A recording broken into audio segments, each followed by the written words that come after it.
अब बेहद तक जो एक मामला है केस का तकरीबन जीत चुके हैं, दोबारा से ज़ाहिर चीज़ें होंगी, तो इस मौके पर एक बार फिर बेटी के लिए क्या कहेंगे आप कि क्या उसको तहम्मुल का मुजाहरा होना चाहिए, करना चाहिए, बिल्कुल इस्तेमाल नहीं होना चाहिए उसको? बिल्कुल देखें, अगर उसके ऊपर कोई प्रेशर है तो मेरे ख्याल से उसे ये देखना चाहिए कि अभी भी हम उसके लिए इतनी सारी हर्डल्स क्रिएट होने के बावजूद हम खड़े हैं और इंशाल्लाह ताला अल्लाह बेहतर करेगा। आपके सामने है कि आज कोर्ट ने बड़ा ज़बरदस्त डिसीजन लिया है और फ्यूचर में बेटर होगा इंशाल्लाह। अच्छा, अगर ज़हीर ये चाहता है कि आपकी बेटी आपके पास वापस आ जाए तो क्या उनको माफ़ करेंगे, आप कानूनी तौर पर सज़ा का मुतालबा करेंगे? सर देखिए, मैं तो कोर्ट के अंदर खड़ा हूँ, इसलिए खड़ा हूँ कि जो भी क्योंकि ये केस बेसिकली एक टेस्ट केस था, इसी तरीके से इसे लेके आगे हम गए। इसमें डेफिनेटली हम यही कहेंगे कि जो भी कल्प्रेट्स हैं उनको सज़ा होनी चाहिए।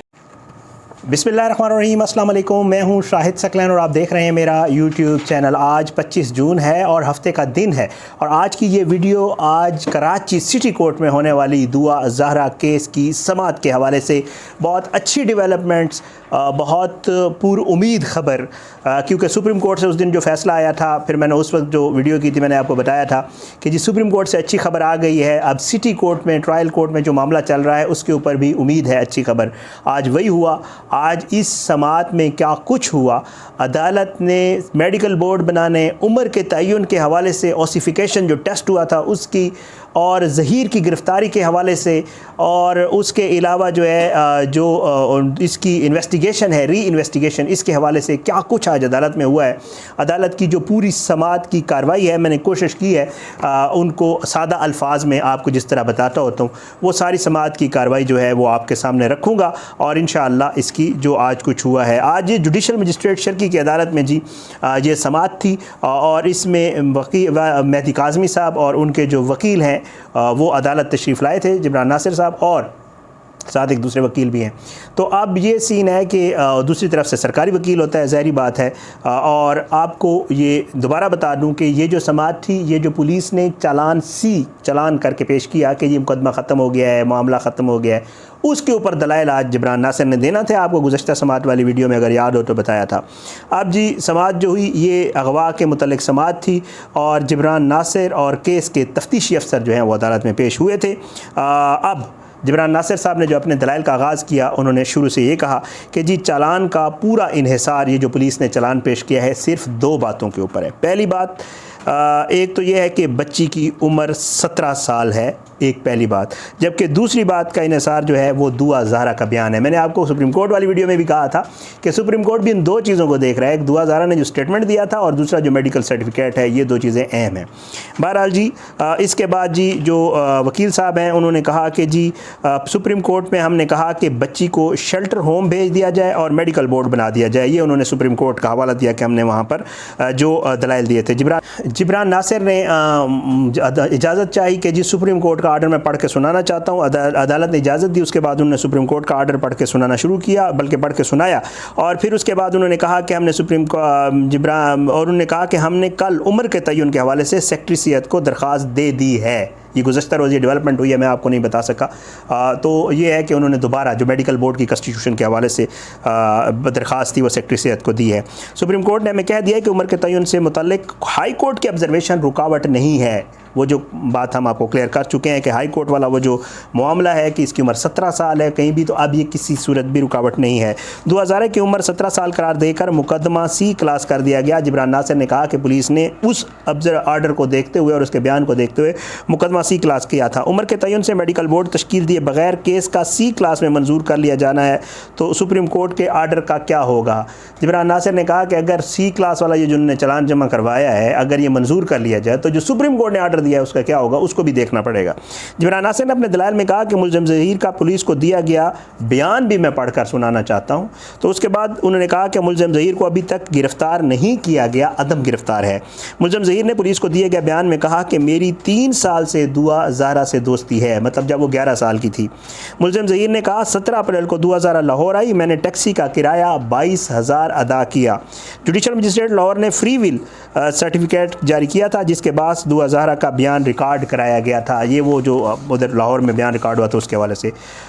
इस पर अदालत ने उनसे पूछा कि जो दुआ ज़ारा के बयान की आप बार बार बात कर रहे हैं, क्या आपने उनके उस बयान को चैलेंज भी किया है। इसके बाद जो है वकील मुद्दई मुकदमा यानी जिब्रान नासिर ने कहा कि पुलिस फाइल नहीं मिली थी, उसके मिलने के बाद सुप्रीम कोर्ट में हमने दूसरी दरख्वास्त दायर की थी, जुडिशल मजिस्ट्रेट के बारे में उसमें लिखा था हमने, ये जो सुप्रीम कोर्ट में दरख्वास्त दायर की गई उसका।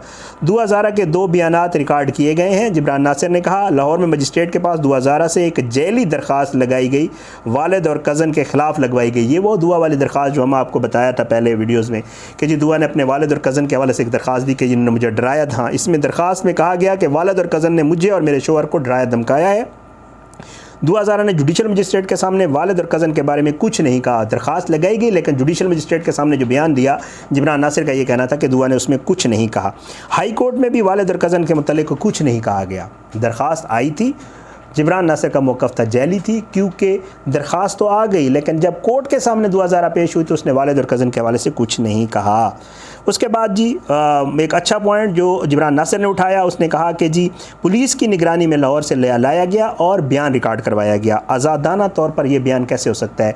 जब बच्ची पुलिस कस्टडी में होगी, उसके ऊपर सारे मामलात होंगे, तो ये बयान इसको आप आज़ादाना नहीं कह सकते। जिब्रान नासिर का कहना था। उन्होंने इस्तदा की कि उम्र के तयन के हवाले से मेडिकल बोर्ड तश्कील दिया जाए, तफ्तीशी अफसर को पाबंद किया जाए कि सुप्रीम कोर्ट के फैसले पर अमल दरामद कराए। तफ्तीशी अफसर के हवाले से भी कहा। उम्र के तयन से मुतल्लिक मामला क्यों ज़रूरी है, अदालत ने पूछा। तो इस पर जो है जिब्रान ने कहा कि उम्र के तयन से मुतल्लिक आला अदलिया के फ़ैसले मौजूद हैं। सुप्रीम कोर्ट का दूसरे फ़ैसलों का उन्हें ज़ाहिर बात है हवाला दिया जाता है अदालतों में कि जी उम्र का तयन करना ज़रूरी है इन मैटर्स में, वो उस हवाले से उन्होंने कहा। फिर उसके बाद वो कहते हैं कि जी 16 साला बच्चा अगर अपनी मर्ज़ी से भी किसी के साथ जाता है तो वो अगवा ही तस्वुर होता है। ये सुप्रीम कोर्ट के फ़ैसले के हवाले से उन्होंने कहा। फिर उसके बाद उन्होंने कहा कि नादरा रिकॉर्ड के मुताबिक जब दुआ ज़ारा गई तो उसकी उम्र 13 साल 11 माह और कुछ दिन थी। मुलज़िम ज़हीर को बचाया जा रहा है, ये भी कहा जिब्रान नासिर ने। और केस मज़ीद तहकीकात का बनता है, इसमें इन्वेस्टिगेशन होनी चाहिए। बहुत सारे क्वेश्चन हैं जिनका अभी तक जवाब नहीं मिला, ये कहा गया उनकी तरफ से। अपना जिब्रान नासिर तफ्तीशी अफसर चाहता है कि बच्ची 17 साल की हो जाए। जब 17 साल की हो जाएगी तो फिर मुलज़िम पे कोई आँच नहीं आएगी, ये कहा गया जिब्रान नासिर की तरफ से। मेरी समझ बूझ के मुताबिक सुप्रीम कोर्ट ने सिंध हाई कोर्ट का फ़ैसला कल अदम करार दिया है। ये जज साहब ने रिमार्क्स दिए। उन्होंने कहा कि मुझे जो लगता है जो सिंध हाई कोर्ट ने उसको आज़ादी से जाने और उम्र 17 साल होने का जो डिसीजन दिया था मेडिकल वाला, उसको सुप्रीम कोर्ट ने कलअदम करार दिया है। ये आज जज साहब ने बकायदा कहा है। फिर वो कहते हैं हमने तो मेरिट पे केस देखना। सरकारी वकील ने कहा अदालत ने असर नौ तफ्तीश का कह दे, मेडिकल बोर्ड का कह दे हमें। अच्छा, सरकारी वकील यहाँ पे आया और उसने कहा कि जी हमें कोई एतराज़ नहीं है अगर अदालत री इन्वेस्टिगेशन का कहती है या मेडिकल बोर्ड का कहती है। अब सरकारी वकील ने आज ये कहा है, पहले उन्होंने कभी नहीं कहा, आज का है। उन्होंने कहा कि जी अगर असर नौ तफ्तीश का कह दे और मेडिकल बोर्ड का कह दे तो हमें कोई इस पर। लड़के ज़हीर ने अपने पूरे बयान में कहा कि लड़की मेरे पास आई। ये जज साहब ने नमाज दिए कि जो लड़के का बयान है मेरे सामने ज़हीर का, उसमें बाकायदा तौर पे कहा गया है कि लड़की मेरे पास आई। मुलज़िम ज़हीर ने अपने बयान में कहा कि 3 साल से मेरे राब्ते में थी। जिब्रान नासिर ने कहा केस की मज़ीद तहकीकात और मेडिकल बोर्ड की तश्कील का हुक्म दे देते हैं। ये अदालत ने उस वक्त रिमार्क्स दिए थे। उम्र के तयन के लिए मेडिकल बोर्ड तश्कील देने के लिए सेक्रेटरी सेहत को भी ख़त लिखेंगे। 2 चीज़ें, री इन्वेस्टिगेशन, सेक्रेटरी सेहत मेडिकल बोर्ड से मुतल्लिक अदालत को आगाह भी करें, हुक्म देंगे, ख़त लिखेंगे, फिर वो आगाह भी करेंगे। बच्ची को यहाँ लेकर आएँ या वहाँ मेडिकल कराएं, ये प्रोसिक्यूशन का मसला है। अब यहाँ पे अदालत ने अभी तक क्योंकि रिटन आर्डर नहीं आया है, ये जो समाअत हुई है और जो ऑब्जर्वेशंस आई है मैं आपको पढ़ के सुना रहा हूँ, तो उसके मुताबिक उन्होंने कहा कि ये डिपेंड करता है कि मेडिकल यहाँ करवाया जाए, पंजाब में करवाया जाए, इस पर कोई हमें जो है वो नहीं है, ये प्रोसिक्यूशन ख़ुद देख लेगी। हमने कानून के मुताबिक काम किया है। तफ्तीशी अफसर साहब भी आज पेश हुए थे, वो कहते हैं कानून के मुताबिक। तफ्तीशी अफसर पे एक अलग वीडियो करूँगा, उसका एक वीडियो स्टेटमेंट भी आया है, मीडिया वालों से बात की है, वो इंशाल्लाह अगली वीडियो में तफ्तीशी अफसर ने किस तरह इसको बयान किया वो आगे एक वीडियो करूँगा। बहरहाल तफ्तीशी अफसर साहब ने कहा कि हम C क्लास की बात नहीं कर। अच्छा, उन्होंने कहा कि जी हमने अपने कानून के मुताबिक काम किया है, जो कुछ बनता था हमने वही किया, हमने सही इन्वेस्टिगेट किया है। तफ्तीशी अफसर ने कहा तो अदालत ने इसके ऊपर कहा कि जी हम तो आपकी बात ही नहीं कर रहे फ़िलहाल, हम तो सिर्फ मेडिकल बोर्ड की फ़िलहाल बात कर रहे हैं।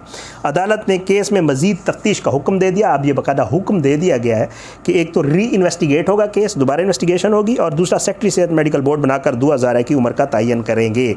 अब ये मेडिकल बोर्ड भी बनाया जाएगा। अब ये रिटन आर्डर फ़िलहाल नहीं आया है, लेकिन ये अदालत से आर्डर हो गया है, तो ये अच्छी खबर है। री इन्वेस्टिगेशन होगी, चालान ज़िमनी पेश किया जाएगा। जो चालान पुलिस ने पेश किया था उसको अदालत ने मंजूर नहीं किया है, तो री इन्वेस्टिगेशन होगी, मेडिकल बोर्ड बनेगा। अब ये खबर अच्छी है और अली काज़मी साहब के लिए भी, और हम जो व्यूवर्स हैं मेरे हमारे, और जो हम इस केस की इन्वेस्टिगेशन चाह रहे हैं उनके लिए भी। अब देखते हैं जो अदालत का इंशाल्लाह कंप्लीट रिटर्न आर्डर आएगा वो भी आपके सामने अगली वीडियो में, और जो तफ्तीशी अफसर ने वहाँ कहा है और जो मीडिया वालों से बात की है वो भी अगली वीडियो में आपके सामने रखूँगा। बहरहाल आज की इस वीडियो से इतना ही, आने वाली किसी वीडियो तक के लिए इजाज़त दें। अपनी दुआओं में याद रखा करें, अल्लाह पाकिस्तान का हामी नासिर हो, इसके खिलाफ साजिशें करने वालों को नस्र नाबूद करे, अल्लाह ज़ालिमों को इबरत का निशान बनाए, मज़लूमों को इंसाफ मिले।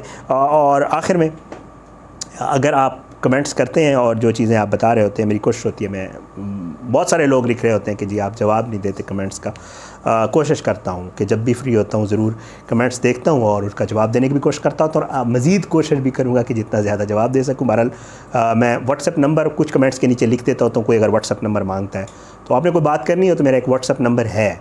मैं क्योंकि वीडियोज़ को ज़्यादा एडिट नहीं करता होता तो ऊपर नहीं लगा होता, बट यह है कि आई हैव व्हाट्सएप नंबर जो आपको मैं दे सकता हूँ, और उस पर आप मुझे कमेंट्स कर सकते हैं, कॉल भी रिसीव कर लेता हूँ अगर फ्री हूँ।